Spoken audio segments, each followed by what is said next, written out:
Welcome back, everyone, to the Deep Dive. Today we're diving into something pretty fascinating. It's not just about what we learn, but how we learn. Yeah, like think of it as peeking behind the curtain to see how our brains actually grapple with all that new stuff, all that new information and those skills we try to pick up. Exactly. So it's kind of like a backstage pass to your own mind. I like that. And to guide us on this journey, we've been digging into a whole body of research. That's right. We've been looking at research that's really focused on these different learning approaches or styles, as they're sometimes called. And a really key part of this whole thing is this thing called the Inventory of Learning Styles. Okay, the ILS. Yeah, ILS for short. ILS. Yeah. Got it.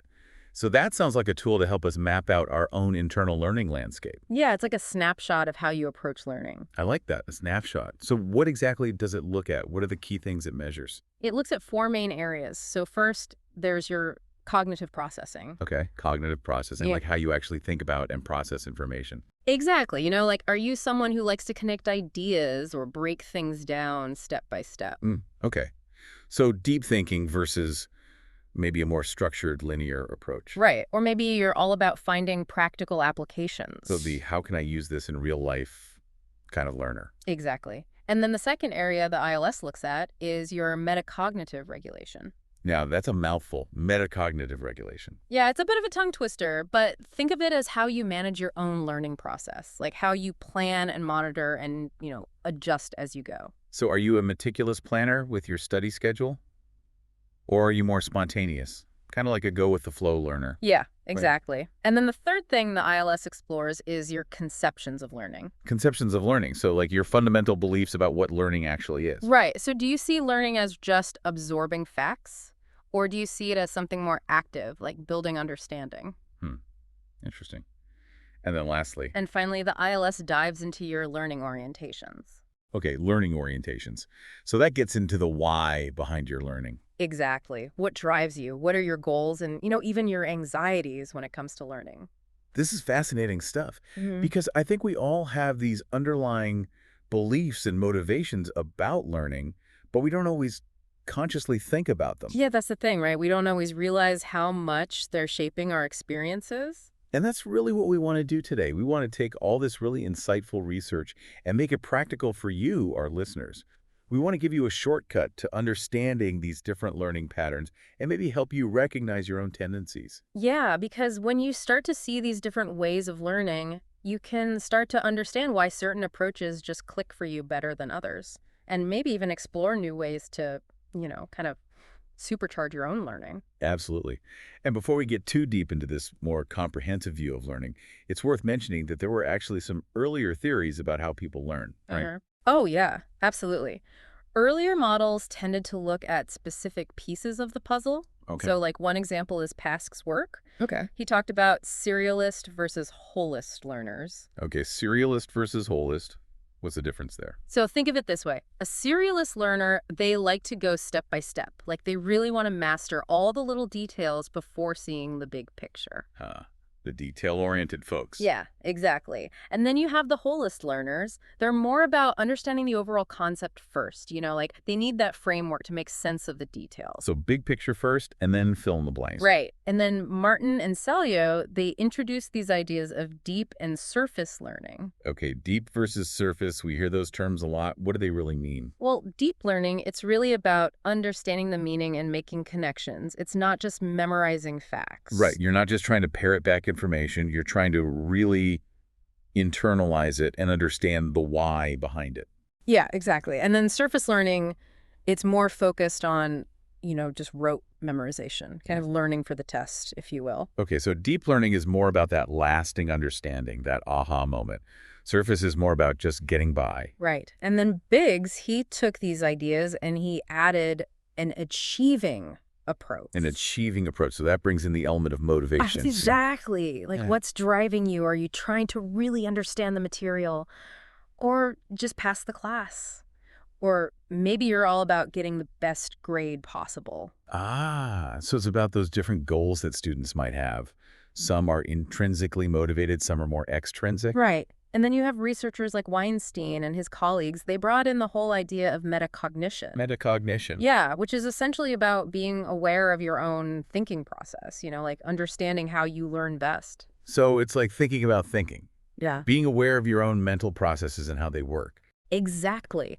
And all these earlier models, they were really valuable because they highlighted these different aspects of learning, like our motivations and, how we process information and the importance of metacognition. Right. It seems like they were really onto something, but they were kind of looking at these different aspects in isolation. Yeah, and that's where this more integrative approach comes in.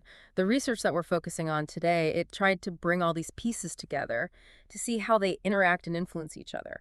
So they weren't just looking at individual pieces, they were looking at the whole system, the whole learning ecosystem. Right. And the ILS, that inventory we talked about, that was designed specifically to capture all those interconnected It's pieces. like a holistic view of learning, isn't it? Yeah. So how did researchers try to connect all these different elements of learning? Well, the key was to look at the relationship between self-regulation and external regulation. Okay, so self-regulation, that's about managing your own learning. Exactly, like setting your own goals, planning your study time, being in charge of your learning. And then external regulation, well, that's about the guidance you get from others. So that could be teachers or the curriculum, even just the learning environment itself. Exactly. So you've got these two forces at play, the learner's own initiative and the support they receive from the outside. And the research suggests that these things are all intertwined. Our cognitive activities, how we regulate our learning, our beliefs about learning, and what motivates us. Exactly. It's not just about trying to be a deep learner. It's about whether your beliefs about learning and what drives you actually support that deep approach. And whether you feel you're actually in control of your learning. Right. That sense of ownership is really important. Let's delve into the specifics of those cognitive processing activities. What might someone actually do if they're using these different approaches? Okay, so with deep processing, you're trying to connect new information to what you already know, building those mental bridges. You might structure the information in a way that makes sense to you, maybe create summaries. You'd critically evaluate the material to, question assumptions, look for different perspectives. So it's about going beyond just taking in the information passively. You're actively engaging with it and making it your own. Right. Now, stepwise processing, that's different. It's more about breaking things down into smaller chunks, memorizing the details maybe through repetition. Ah, so more of a methodical, step-by-step approach. Yeah. And then you have concrete processing. That's Hmm. about making the material more tangible, like thinking of real-world examples or, visualizing the concepts. So deep processing is about connecting the dots, stepwise is about mastering the individual pieces, and concrete is about making it real and relatable. Yeah. And these different approaches aren't necessarily mutually exclusive either. You might find yourself using a combination depending on the situation. Right, it's probably not like you're only ever a deep processor or a stepwise processor. It's more nuanced than that. Exactly. And then, we have those regulation strategies, which we touched on earlier. Right, who's steering the learning ship. Exactly. So self-regulated learners, they're the captains of their learning journey. They set their own goals, manage their time, and adapt their strategies as needed. They're proactive, and they take responsibility for their learning. Right. Then you have the externally regulated learners. They rely more on those external cues. So the teacher's instructions, the deadlines, they need that structure from the outside. So they're more comfortable following directions and having a clear path laid out for them. Right. And then, unfortunately, there's the lack of regulation. These are the students who really struggle to find their footing.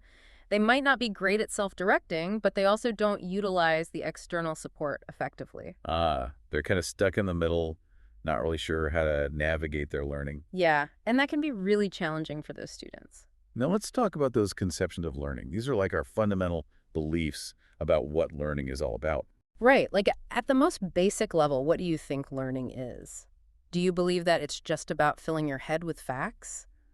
Or do you see it as more active, like constructing understanding? Yeah, I think those beliefs can really impact how you approach learning, don't you think? Absolutely. And then there are those learning orientations, the why behind it all. Right. And those can be so diverse, can't they? Oh, definitely. So you've got your personal goals for learning. What do you hope to get out of it? Are you there because you're truly interested in the topic, or do you need a good grade? It could be purely for personal enrichment, or it could be driven by external pressures like needing a qualification for a job. Yeah, and then there are your expectations for yourself. How confident are you in your ability to learn? And then there are those worries and doubts that can creep in, too. Absolutely. I think we all experience those from time to time. It's normal to have some anxieties about learning, especially if you're stretching yourself and tackling new challenges. Exactly. And it's really fascinating when you start to see how all these pieces fit together, how you process information, how you manage your learning, your beliefs about learning, and what motivates you. It all creates this unique learning profile. And the research that we've been looking at, it identified four main types of these learning profiles or learning styles. Four main types. So tell us about them. What are these different learning styles? Okay, so the first one is called the undirected learning style. Undirected. Yeah. Yeah. And these learners, they often struggle with regulation, taking control of their learning process. And they tend to have a kind of ambivalent learning orientation, meaning they're not always sure what their goals are or what really motivates them. Okay, so they might feel a bit lost or directionless in their learning. Yeah, that's a good way to put it. And they often value things like cooperation with others and a stimulating learning environment. They see the social and environmental aspects as important. Okay, what's the next style? The second style is called reproduction-directed learning. Reproduction directed. So what characterizes this style? Well, these learners, they rely a lot on memorization and rehearsal. They like to break things down step by step. They prefer clear instructions and guidance. So they thrive in structured environments with clear expectations. Yeah, exactly. And their conception of learning is often about acquiring knowledge, taking it in. And their learning orientations are often very much focused on things like getting good grades or passing tests. So they might be those very diligent students who highlight every line in the textbook and can recite all the facts, but they might not necessarily be connecting those facts or applying them in new ways. Right. And then the third learning style is meaning-directed learning. Meaning directed. Yeah. So this is probably where we see that deeper level of engagement. Yeah. These learners, they really want to understand the material. They try to connect new information to what they already know. They look for patterns and structure. They think critically and question things. Ah, so they're the ones asking why and how and really trying to get to the heart of the matter. Right. And they are typically self-regulated too, so they're good at managing their own learning process. They're the ones who set their own goals, plan their study time, and adapt when they need to. Exactly. And their learning is often driven by genuine interest in the subject. Sometimes they also try to find practical applications for what they're learning. They want to see how it all connects to the real world. Okay. And then what's the final learning style? The final style is called application-directed learning. Application directed. So this sounds like the how can I use this learner. Yeah, spot on. They're all about practicality. They want to see how things work in practice, how they can apply their knowledge to real-world problems. They might be the ones who excel in hands-on learning environments or who love to tinker and experiment. Absolutely. And they often have a strong vocational learning orientation, meaning they want to learn things that they can directly use in their future careers. So it's not just about learning for the sake of learning. It's about acquiring skills and knowledge that will serve them in a practical way. And the research suggests that meaning-directed and application-directed learning are generally more effective, right? Yeah, those are the ones that often lead to deeper understanding, better retention, and the ability to actually apply what you've learned. And you mentioned earlier that the ILS uses a 5-point scale to measure these things, Yeah. and it's been shown to be a pretty reliable instrument. Yeah, the research has shown good internal consistency in the ILS, which means that the different questions that are trying to measure, self-regulation or deep processing or whatever it is, they tend to be pretty consistent with each other. So that gives us more confidence in the results. Okay, so it's a well-tested tool that researchers can use to really get a good understanding of these different learning patterns. Exactly. And when they've analyzed the ILS data using something called factor analysis, they've found support for those four main learning styles we just talked about, at least among university students. So undirected, reproduction-directed, meaning-directed, and application-directed. These seem to be fairly consistent patterns in higher education. Yeah, that's what the research seems to indicate. But what's really interesting is when you start looking at different educational settings. So beyond the university. Okay. Right. When researchers have done that, they found some really fascinating variations, like one study with adult students in secondary education. So adults who've gone back to school. Exactly. They found this whole proving yourself learning style. Proving yourself. Yeah. And the researchers thought this might be because these adults, they're coming back to education after a break, and they really feel the need to show that they can handle it. Ah, so it's like they have something to prove to themselves or to others. Right. And what was really interesting is that the application-directed style wasn't as prominent in this group. Oh, so they weren't as focused on the practical real-world application. Yeah, it seems like their main focus was more on just getting that qualification, Yeah, achieving that goal. that makes sense. And what about vocational training, where the focus is often on practical skills? Well, in those settings, they actually found that the only two main patterns were reproduction-directed and meaning-directed learning. Interesting. So no separate application-directed style. Yeah. And one theory is that because the whole environment is so focused on practical application already, it might not be as much of a differentiating factor. So it's kind of baked into the whole learning experience already. Yeah. And this idea is supported by research in teacher education programs, too. They found that almost all students were strongly application directed, but the differences showed up more in those other areas, like their processing strategies, and their beliefs about learning. So the environment plays a huge role. What about cultural differences? Does culture influence learning patterns? Oh, absolutely. Research has shown that cultural context definitely influences how students approach learning. Like one study in Indonesia found that Indonesian students might experience learning in a more interconnected way compared to Dutch students. And there's also research suggesting that for Chinese students, memorizing and understanding aren't seen as opposing strategies. They can be complementary. That's fascinating. It really challenges our Western assumptions about rote learning being a bad thing. Right. It shows you how different cultures can view the learning process in very different ways. Let's talk about how these learning patterns develop over time.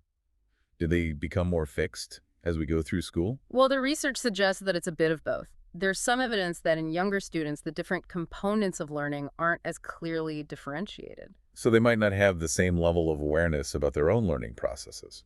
Yeah, it seems like that awareness develops with experience. Like younger students, they haven't really had the chance to experiment with different approaches and figure out what works best for them.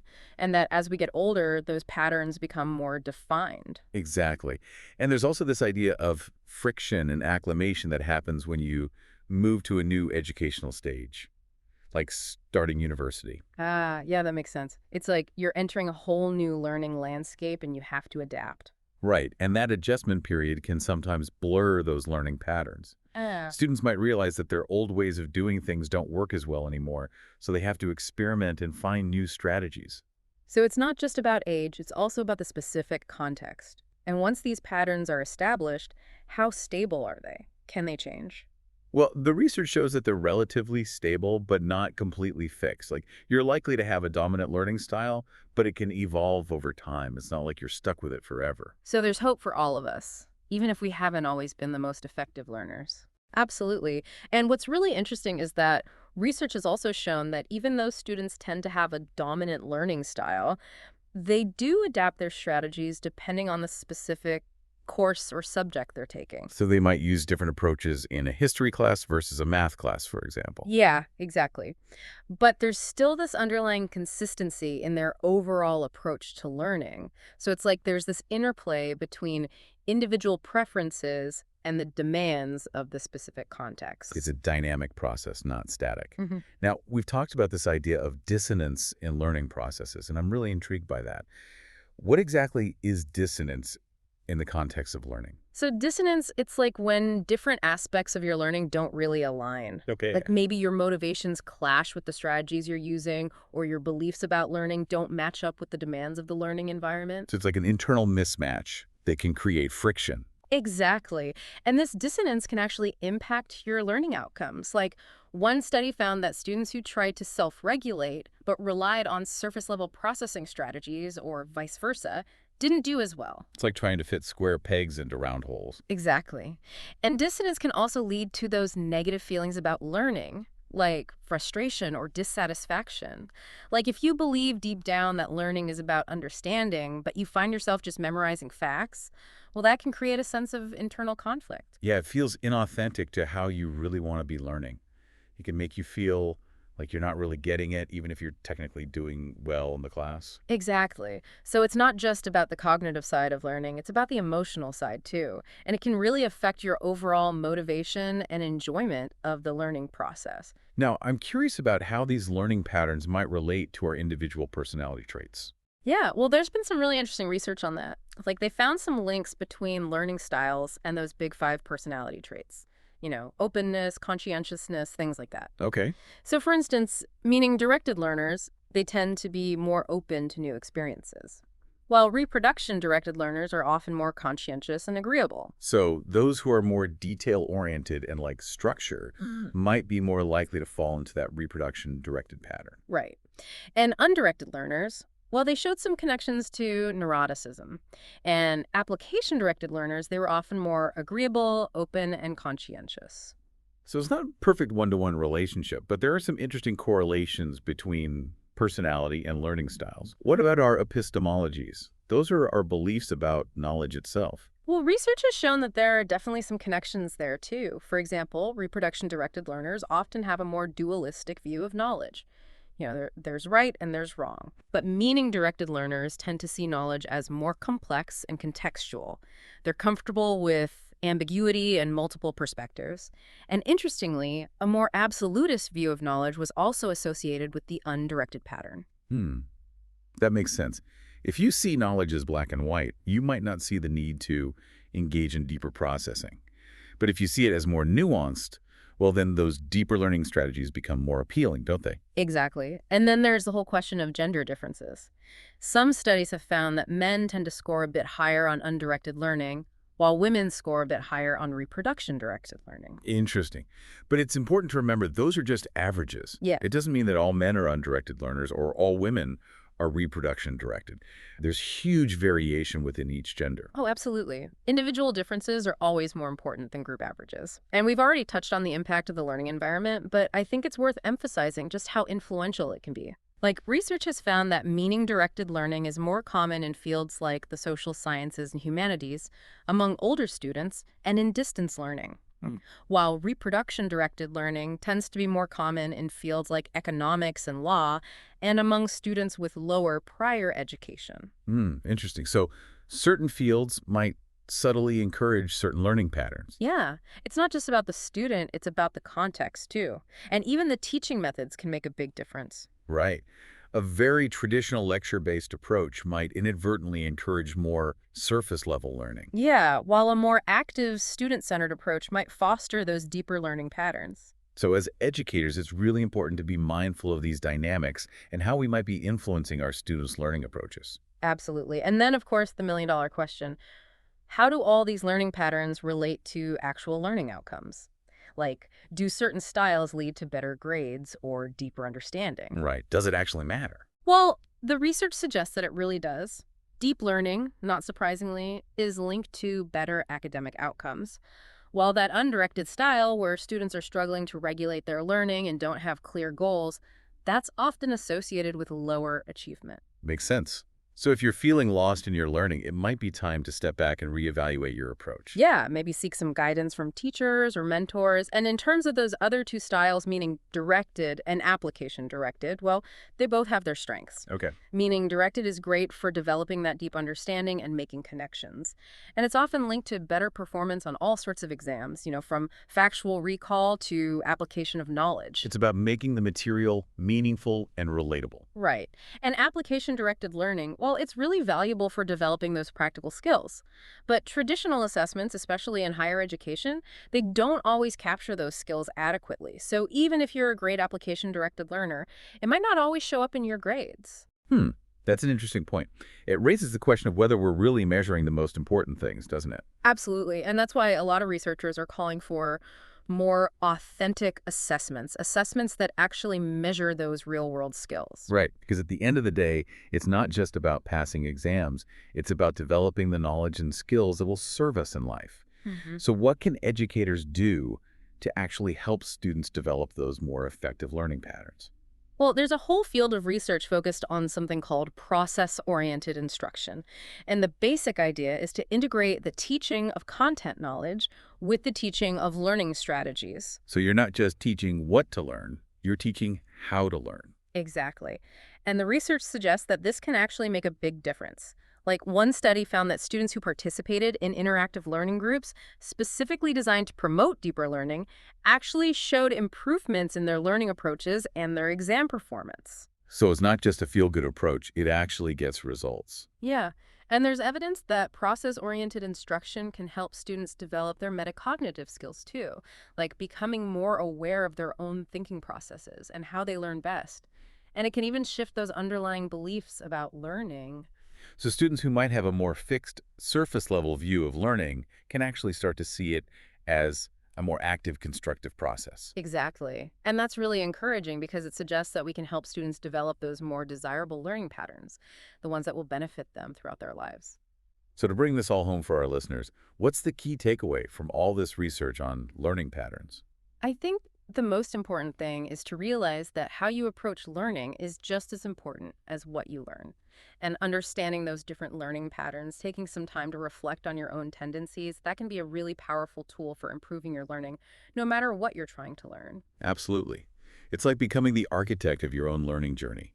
And as we've explored, while each learning style has its own unique characteristics, it seems like those approaches that emphasize deep understanding, making connections, and finding practical applications, those tend to lead to the most meaningful and lasting learning experiences. Yeah, and those are the skills that are going to be most valuable in the long run, in a world that's changing so rapidly. So here's a final thought for you, our listener.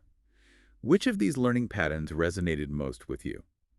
Are there aspects of the more desirable patterns, like meaning-directed or application-directed, that you could consciously bring into your own learning? And what kind of learning environments do you think would best support your preferred learning style? We hope this deep dive has given you some food for thought and some practical insights into the fascinating world of how we learn.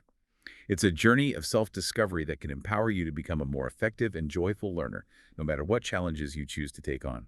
Yeah, and remember, learning is a lifelong journey. So keep exploring, keep experimenting, and keep those brains engaged. And we'll be back next time with another deep dive into the latest research.